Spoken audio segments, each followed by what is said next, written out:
Today, we're talking to certified financial planner Danielle Miura, who is a family caregiver for the three generations surrounding her grandma, her mom, and her young daughter.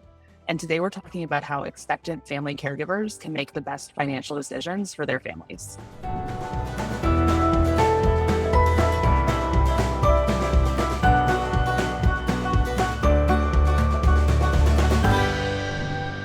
Thank you again for having me on, Katie. I'm excited to talk about family caregiving from a financial perspective.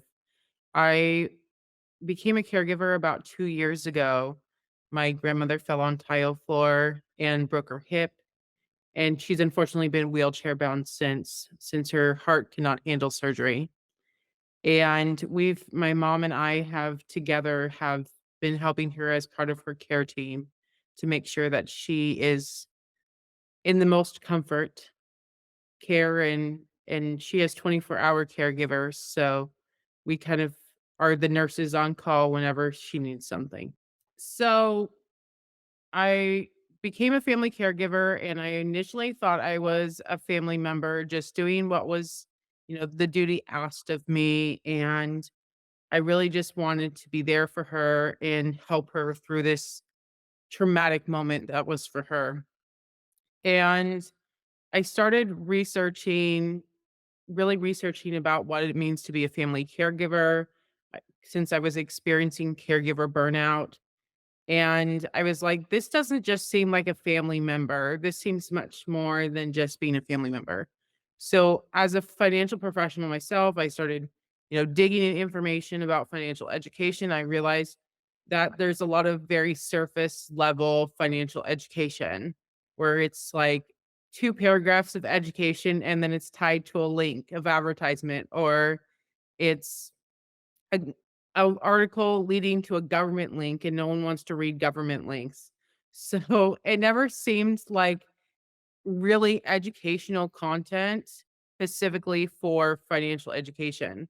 Or it was like a research article that just happened to dive a little bit into financial stuff, like that caregivers don't save, like they dig into debt, to care for their loved ones. But I really wanted to explore more topics on financial education and of specifically family caregivers. And that's when I transitioned my niche over to for my firm to family caregivers and using my experiences as a family caregiver to help other family caregivers. Yeah, I love that. I mean, I love how you've taken your, professional expertise and this personal experience and sort of merged the two because you obviously noticed, a need for education and support.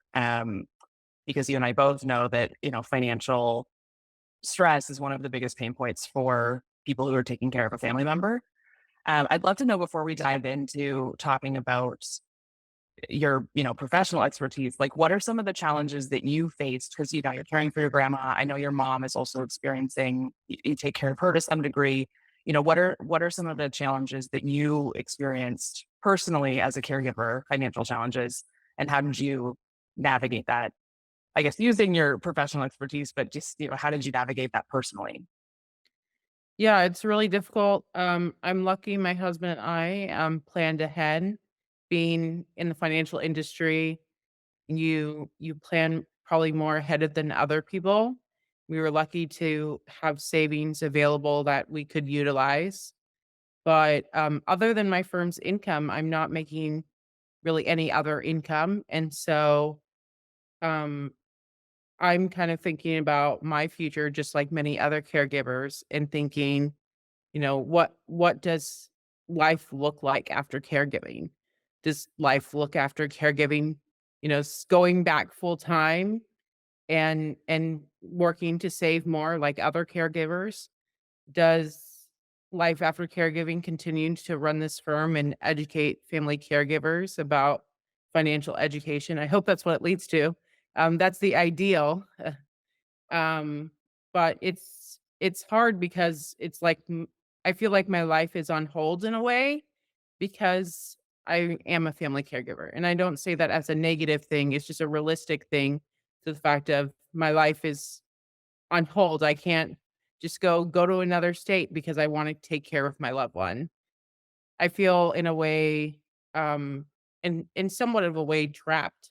My husband calls me like the sucker because like I'm the one who like loves my family so much. I want to take care of them and I want to be so close to them. And being so close sometimes has its disadvantages. That's just realistically how it is. Yeah. But as far as my parents go in their finances, is they're kind of on the brink of retirement. So for them, it's like, should I retire? Should I not retire? Because if I do retire, then probably my retirement's going to be taking care of someone. And if I don't retire, then I'm going to be continuing. My dad's going to be continuing to work full time, and kind of where is that kind of ridge to when to retire? When does it feel comfortable to retire? And that's kind of like the struggles that they're working with, that they already had that time before caregiving to save for the retirement. And now it's like, will my life change after my grandmother passes away? Will their life shift? Will they want to downsize? Like, what will that life look like after caregiving? That's that's a predicament for a lot of people. Yeah, totally. I mean, the sentiment of like feeling on hold or, you said your husband jokes about being trapped, but I don't think that's, an uncommon feeling for family caregivers. Um, you talked a little bit about you and your husband maybe having, a little bit of insight because of your financial background, but obviously you planned ahead to some degree by way of saving and such. There are, some groups of people that are more likely to become caregivers in the future, like only children, LGBTQ plus people, minorities, um, only daughters, this sort of thing. Something that I remain interested in is just like, how do people no one thinks it's gonna happen to them until it happens, and then they're not prepared for it, and that can be a really overwhelming experience. I guess I'm curious to learn from you about, like, how can these groups of people and all groups of people, but these groups of people that are more likely to become caregivers in the future, what kind of considerations should they be thinking about now in preparation for that experience? Yeah, it's funny because I never expected to be a family caregiver for my grandma necessarily, but I kind of fit into all the categories. Although there's maybe 2 I don't fit into. I'm not a minority and I'm not part of the LGBTQ plus community. But my mom's the closest daughter, and she's the only daughter. She has 2 brothers. So that's kind of how my caregiving role transitioned for my grandmother because we're both the closest 2 women to her. And then as far as my husband and I go, we're both only children raising an only child. So and both our parents are similar in age. So it's funny how it kind of worked out like that, where we're going to have to acknowledge the fact that we would have to caregive sometime during our life. And now is more of like an actual realization, like, it's there, it's going to happen. How can we plan for the future for this to happen? And one of the ways we've done that, as I said, savings, we have understood, so we have enough savings and we've created scenarios in case like we've had to do caregiving longer than what we expected. And also we've planned boundaries of what we can do. So I know that there's a certain limit to how much we can caregive because financially and sustainability for our health, we can only do so long. I know that's hard for a lot of people to be like, after 5 years, that's all I can do. But it gets to the point where, caregiving can be like 8 to 10 years. And then can you realistically last that long? Many people can't. And I don't expect anybody to last that long as a family caregiver. The easiest ways are for expectant caregivers to prepare for caregiving is jump on a support group. You don't have to be a caregiver to get, other people's experience. If you don't like being in a support group, ask a friend who's been in a similar situation. What was it like? What I can prepare for? Get get your loved ones' wishes on hand. So start having conversations. Like we were having conversations with my grandmother about her funeral, like, way earlier than most people would. Like, we know what song, we know what dress she wants to wear. We know, we started digging, like, just planting little seeds ahead of time, like, where's your bank accounts? Where's your financial information? Where's your trust? Just so that we knew ahead of time where all these things were. So just kind of planting little seeds, like, my friend's mother recently went to the hospital, and, she experienced, like, 5 days in the hospital, and that was a huge medical bill. What if that happened to you, what would that look like? Which bank account would I use to pay for the medical bill? What what would you like in your hospital bag? And those type of details, just so that you're prepared ahead of time for those types of circumstances, and that you're also planting little seeds to make it easier for you in the future. If you're worried about, let's say you're worried about estate documents, you could be like, "I recently went to an estate attorney and I haven't had my, will and trust processed. Is that something that you already have done?"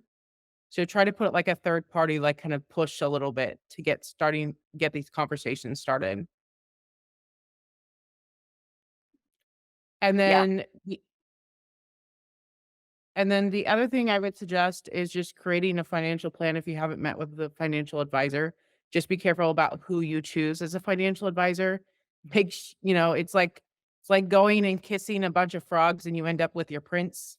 Sometimes you may need to interview a couple of financial advisors in order to find the exact one that's compatible with you and that feels more comfortable. So that's my suggestion for You finding a financial advisor. Yeah, you had mentioned to me offline previously about just different types of financial advisors. I know that's like opening a can of worms, but it might be helpful to share a little bit about like what makes your practice different from someone else's, and maybe one's not better or worse, but just like what should people be looking for as they, kiss all these princes to find or frogs to find their financial advisor prince. The financial planner. Prince, that's funny. I think, well, first of all, I always say it's compatibility. If you don't trust the person, if they're not empathetic towards you, that's number one. Like, that's a ding. Like, it's not going to work out. Because if you can't trust them enough to handle your finances, then how are you going to trust them enough to have these intimate conversations like caregiving and elder care planning or special needs planning? Like that, you really have to find someone who's comfortable and emotionally vulnerable with you to have those types of conversations. And then the second thing is, fee structure. So each financial advisor is going to have a different fee structure. What's special about my firm is that I'm an advice only, fee only planner. So I don't sell investment or insurance products, nor do manage anybody's investments. What's special about that is that I really have an emphasis in education first and really providing financial education and empowerment through that. I want my clients to be empowered to make the decisions that are best for them. I'm more of a guide or a facilitator in making those hard decisions that you will have as a family caregiver. And then the last thing is read documents. And what I mean by read documents is read your contracts. Many people are just like, flip through those contracts and just like, oh, I don't know what that is. You know what I mean? But they don't ask. Like, ask your financial advisor, like, if they're receiving a commission, ask them how much commission they're receiving. Ask them how transparent they are. You want to find someone who's transparent not only in their fee structure, but who they are and their authenticity, because those can be 2 different things. You really wanna make sure that whoever's going to be giving you advice, that they're really truly authentic and that they're not just putting on a show for you. Yeah, I love that. And I mean, the times that we've talked, I've appreciated this about you and like your care for people and wanting to find, clients that are a match for you and vice versa. And not just trying to, you know, get extra dollars out of them. And I think that probably that speaks to your experience as a family caregiver yourself and understanding the challenges that people are facing. Um, you started to mention before about document review. I'm wondering if you can talk a little bit more about Like, what role does financial document review play in ensuring that family caregivers are set up for financial success in the future? And what are the key documents that someone should be considering that they should have, they should prioritize, et cetera? Yeah, for me, I literally ask for every single financial document possible. I think that's about 30 documents, depending, give or take, which documents they have. Some of the documents they're not going to have. So, document review is really important.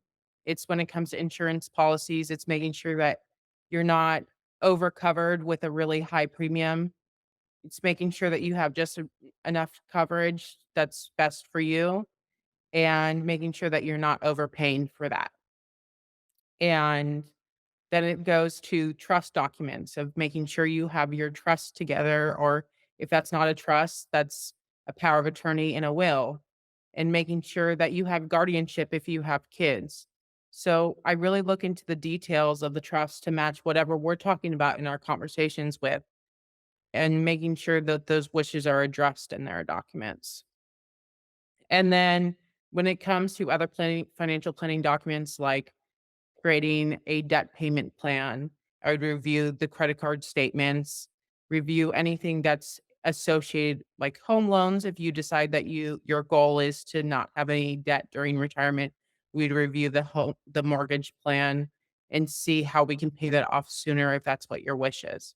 So the most important documents that family caregivers should be aware of is creating an estate plan, creating estate meaning, trust and wills, and creating a long-term care plan, whether that's how pretty much how are you going to pay for it, whether that's self-insuring or that's insurance or another investment product. You can decide what's best for you. There's many different ways nowadays to pay for long-term care. And then the third one is making sure that you have your financial foundation solidified. So making sure that you have um, a savings for emergencies, that you're having a plan to pay off the debt, whatever debt you have, and that you're financially and emotionally stable and that you're in good health, that you're protecting yourself essentially. Yeah, I love that. This is a little bit off topic, but you mentioned an emergency savings. I think there's different advice out in the world about like how much you should have in savings. Do you have like a philosophy or insight on this for family caregivers specifically? Yeah, so usually I say between 3 to 6 months worth of expenses. So let's say your expenses each month are $1,000. So you would want at least 3 months worth of expenses.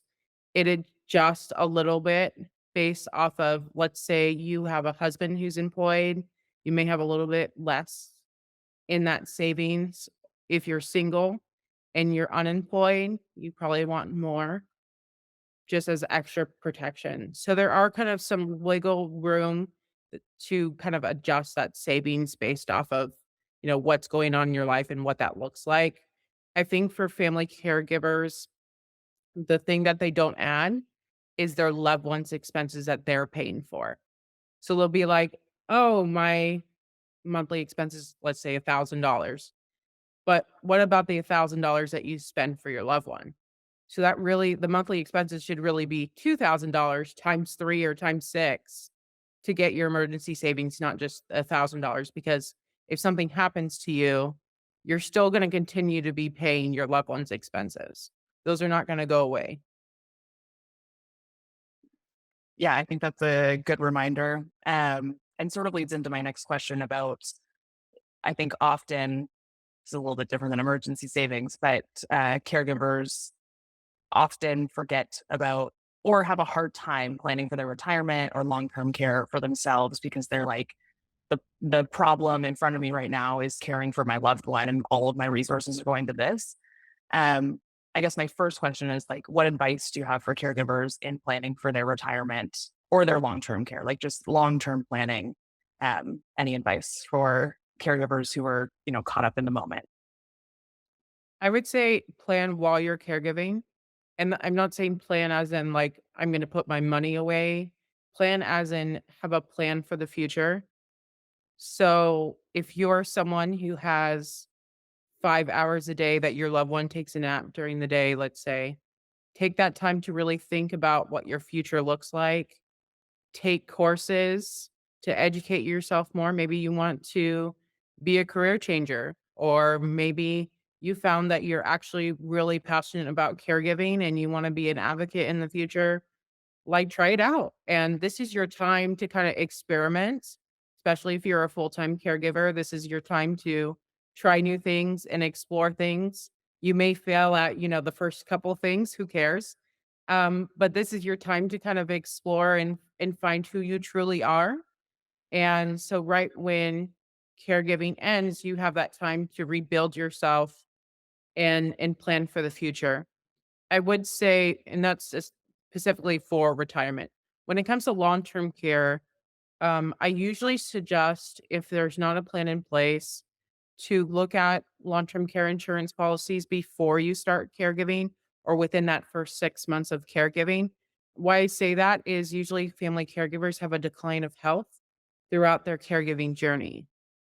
So, if you're someone who was in perfectly good health before caregiving, and then, now you have, like, let's say, back pain, now you have depression or anxiety, and now you have really extreme health conditions, which is possible, you may not qualify for long-term care insurance. So, having someone review and at least review their options while they're starting that first, 6 months of caregiving is really important so that they can really discover what long-term care planning looks like for them. They may not have the resources available to create a long-term care plan, but at least having that idea, that plan in place of, when I finish caregiving, this is what my long-term care plan would look like. I have my power of attorneys ready for me so that if someone needs to caregive for me, that there's someone available. And I think that's the sad thing about caregiving is we're so focused on our loved ones, we forget about ourselves. And I would hate for it to be like you're caregiving for your loved one and then you just happen to need care yourself, but you don't have anything in place because you were so worried about getting your loved one's estate documents ready that you yourself weren't getting the estate documents ready. So, and then no one can take care of you. We're going through a conservatorship process because you don't have anyone to protect you, or there's not an additional power of attorney for your loved one. So there's no one to take care of the loved one that you originally took care of. So I feel like most of my job is like being a devil's advocate of like seeing beyond some of these scenarios and just thinking, like, if this happens to you, then what's going to happen to your loved one? What does that look like? And kind of just playing those scenarios and more being a thought provoker and kind of, discussing what those scenarios would look like. Yeah, I love that, and I really like, your tip, I guess, to look at long-term care insurance before you become a caregiver or early on in your caregiving journey. I think it kinda ties back to this conversation about, like, these groups of people that are more likely to become caregivers. That seems like a thing that's easy or easy-ish to do, in preparation for this possible future responsibility. Um, these same groups of people, minorities, women, um, just caregivers in general often have a hard time accessing financial resources. It's a big stress for them. I guess just as we sort of start to wrap up this conversation, is there anything else? You've talked a little bit about how people can plan ahead and build a solid foundation, but just any like final thoughts on how these groups of people can look ahead and set themselves up for success for these possible future responsibilities? Yeah, I would say don't hold your knowledge and your skills in. Let those flourish. Teach others about your experiences. And I'm gonna tie it back into, how is that really gonna help yourself? How it's going to help you is if you educate your next of kin or if you educate a friend or a community member about what caregiving looks like and what you've learned, it'll be easier for someone to take care of you. The process is to make the next generation have an easier life, to have an easier process.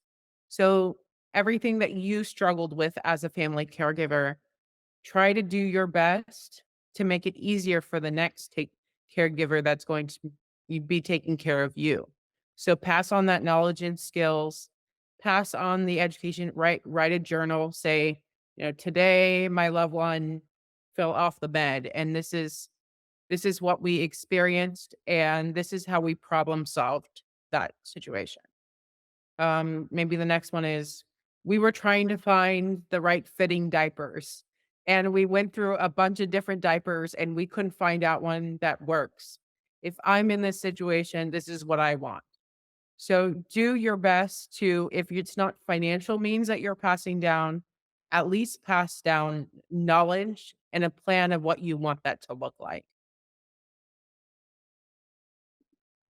I love that. Yeah. Thank you for sort of expanding on the question even and looking at it from like a really holistic viewpoint. We like to ask everyone on the podcast as we wrap up just what this is less about finances and more about your personal experience, but what do you know now that you wish you had known at the beginning of your caregiving journey? I think I wish I would have known that I was a family caregiver and that I reached out for help. I was really isolated in the beginning. It was just like my mom and I trying to tackle the world. And much as I loved my mom and how well we tackled the world together, it felt very isolated. And I wish I would have tried to connect more with other resources to learn more about what family caregiving looked like. I say for those who don't know their family caregivers, it's kind of like jumping into a job without a job description or getting a job as a truck driver, but you haven't even started driving. Like you're kind of like deer in headlights. You don't know what you're getting yourself into. So you kind of just like power it through because that's what you know as what is best. And I feel like I was really that deer in headlights where I was just kind of moving forward because that's what I thought was best. When actuality, I wish I would have asked for help. I wish I would have looked into more information, Googled more earlier in the early stages of caregiving because there's such a great community out there of family caregivers who are really, truly have great knowledge and really want to help. Yeah, it's so interesting. I've heard this from other people that's like you didn't know you were a caregiver. And maybe this is an impossible question, but like how looking back, is there a way for you to have like sort of identified in that way sooner? Like what could have been different so that you could have reached out and found support sooner? Or maybe there's no way to know. I think it's well, the way I look at it is like my messaging. We can I started converting my marketing instead of being a family caregiver. It's like, are y- are you taking care of an elderly loved one? Are you taking care of a child? Kind of transitioning that messaging so it doesn't seem like those who are family members that don't think that they're family caregivers can kind of say, "Oh, well, yeah, I am taking care of an elderly loved one." Like that seems more simplified than it's okay to not say that you're a family caregiver, but at least get help when you need it because there's a lot of support for someone who's not a family caregiver, but is a family member taking care of a loved one. So, I guess kind of transitioning what that looks like. I've also done a lot of advocacy of trying to be transparent about our story in hopes that someone would say, well, I experienced that.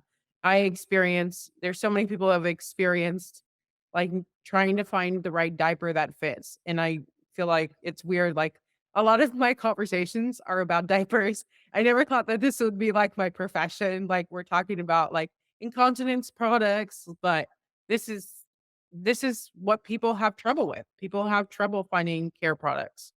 And these are the kind of conversations that I have with people because it's so challenging.